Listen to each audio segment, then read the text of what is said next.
এজনী অসহায় পত্নী নিজৰ স্বামীৰ জীৱন ৰক্ষা কৰিবৰ কাৰণে পইচা নাই যদিও নোকৰ ঘৰে ঘৰে হাত পাতিছে, তথাপিতো ঘৰখন চলোৱা বাদে চিকিৎসা কৰিব পৰাকে হাতত পইচা হোৱাগৈ নাই। ঘৰৰ গৰু ছাগলী যিমান আছিলে বেছি কৰি হলেও চিকিৎসা কৰিছিল যদিও ডাক্তৰে গুৱাহাটীলৈ লিখি দিয়াৰ পিছত পইচা অভাৱৰ কাৰণে ঘৰত মানুহজনক পেলাই থবলগীয়া হৈছে। সঁচাকে দুখীয়াৰ দুখ কেতিয়ানো নাতৰে। তাত পিল আনি খুৱাবলৈ মোৰ হাতত পইচা নাইকিয়া হৈছে, খাবলৈ চাউল নাইকিয়া।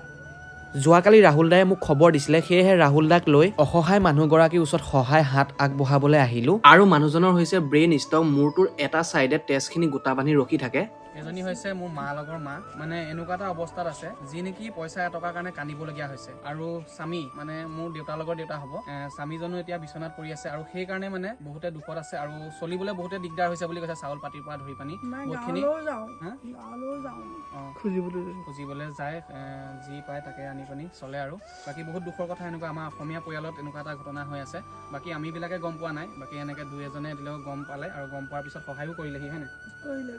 কৰিলে, তাৰপিছত মোক জনালে আৰু এতিয়া মই আহিছোঁ। এতিয়া মই দেখামগৈ দেউতাজনক, আহক।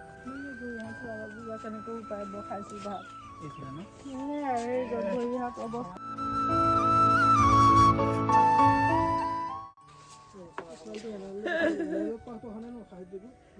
আপোনালোকৰ পৰা এটা সহায় বিচাৰিম এই মাৰ কাৰণে। মাক বহুতখিনি পইচা দৰকাৰ হৈ আছে, দেউতা যিহেতু ইয়াতে পৰি আছে, বহুতখিনি পইচা এতিয়া দৰকাৰ হ'ব। আৰু সেয়েহে মানে আপোনালোকক মই QR কোডটো আৰু UPI ID টো দি দিয়া হৈছে। তাত আপোনালোকে এটকাৰ পৰা যিমান দিব পাৰে আপোনালোকে দিয়ক, আৰু যদি দিব নোৱাৰে তেতিয়াহ'লে ভিডিঅ'টো শ্বেয়াৰ কৰিব যাতে মানে আন এজনে দিব পাৰে। কিবাখিনি যদি কেতিয়াবা দৰকাৰ হয় ফোন কৰিব, যিমানখিনি পাৰোঁ মই। আৰু মই বহুত ধনী ঘৰৰ ল'ৰাও নহয়, ময়ো মোৰ ঘৰৰ অৱস্থা দেখিলে আপুনি গম পাব। মানে মোৰ লগত যিখিনি হৈ গৈছে সেইখিনি ৰাহুল দাহঁতে গম পায়, বাকী আমাৰ অসমবাসী ৰাইজে গম পায়, যিসকলে মোৰ ভিডিঅ' চাই, মোৰ লগত মোৰ দেউতাৰ লগত কি হ'ল, মোৰ লগত কি অন্যায় হ'ল, সকলোখিনি গম পায়। আৰু দেখিব পাইছে এজনী মায়ে কান্দিছে, আৰু এই মাগৰাকীৰ কাৰণে আপোনালোকে 2-এটকা পইচা দিব পাৰিব বুলি মই আশা কৰিছোঁ। আপোনাৰ গৰু ছাগলী যিমান আছিলে চব বিকিলে, আৰু বিকাৰ পিছত মানে ভাল কৰিব পৰা নাই। এতিয়ানো বহুতখিনি পইচা লাগে গুৱাহাটীলৈ নিবৰ কাৰণে, আৰু গুৱাহাটীলৈ নিবলৈ কিমানখিনি পইচা লাগে আপোনালোকে গমটো পাইছে।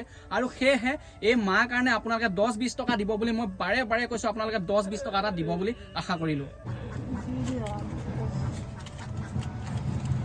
এইটো লওক।